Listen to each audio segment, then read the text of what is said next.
Facebook has said it's going to be restoring news onto Facebook feeds following some negotiations with the government. You must be happy about that. I'm happy if we can get commercial deals between news media businesses and the platforms where news media businesses have the leverage in their negotiations that the code provides. That's what the code's about, so yes.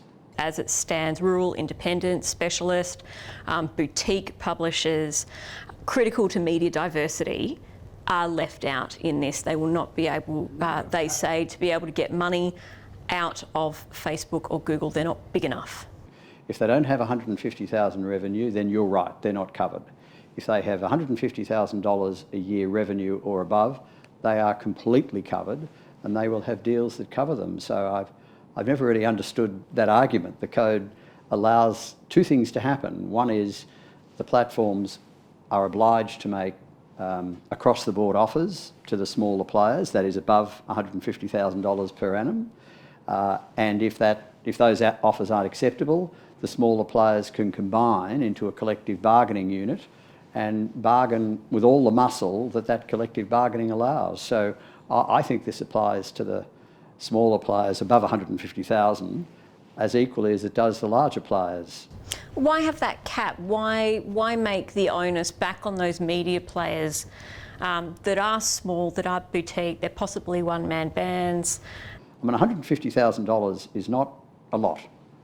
You don't employ more than, I would imagine, 2 or 3 or 1 or 2 journalists. So I think there's got to be some form of substance to the media business before Parliament requires a digital platform to bargain with them. And as your 2019 Digital Platforms Review found, which is what all of this sort of stems from, there is a symbiotic relationship between social platforms and news organisations. News organisations, in some circumstances, actually benefit more from the sharing of their headlines on these social media platforms, so that people then click through, then presumably hit paywalls and pay to go and see it. We've seen a substantial drop in the people going to news organisations, but we haven't seen a substantial drop in people using the social media platforms. Oh look, there's 2 things that are quite clear. One is that the platforms are now so big, they're necessary business partners. They've essentially become the social media internet, the search internet. So in a sense, they've put themselves between news media businesses and people who might want to find those businesses on the internet. So that's where the disproportionate bargaining comes in. The benefit to the platforms is, of course, that they can that they keep people on their platforms longer. So how is it different if I go to see, say, an art gallery exhibition? I love it, so I share a link to that exhibition on my Facebook feed saying, you know, I think everyone should go and have a look at this. Should Facebook then have to pay the art gallery? No, look, we've been quite clear. This is, I mean, there's market failures all over the place, and I don't even think that which you've described as a market failure in any way.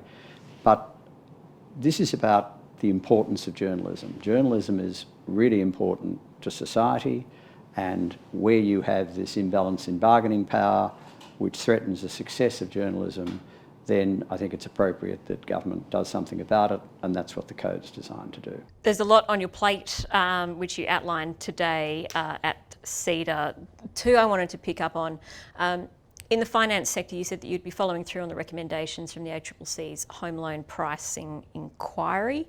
You've said you've got some important investigations underway on this front, and will be announcing some important enforcement outcomes over the next few months. What shape are these likely to be in? I'm afraid I can't say anymore. I know that's frustrating. It is for me and it is for you, but until they happen, I can't really talk more about them. And on gas pricing, papers recently revealed by the ACCC showed that major gas producers aren't worried about being undercut by their rivals. What does this show? Oh, this shows our gas market is not competitive. This shows that there's just not enough gas So those who've got gas are in a seller's market. They can, in a sense, set the price they want. And what we found is they're not setting the price compared to what a competitor might sell. They're not worried about their competitors. They're worried about if they charge too much, the regulators will come and recommend to government that government takes action. So they're worried about government action. They're not worried about their competitors. And so the market's not functioning well. And so are you going to recommend that there's some action? The government has come up with a code of conduct it wants between the sellers of gas and the buyers of gas.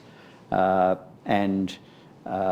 negotiations are going on, and we should see that code in the next short while. That code may well try and address this pricing issue. So the government's trying to work on this. In your view, do you think that's the best way of going about bringing price competition and price pressure? So the code and getting more gas one way or the other are the two answers to dealing with this. Rod Sims, thank you very much for your time today. Thank you, Elise.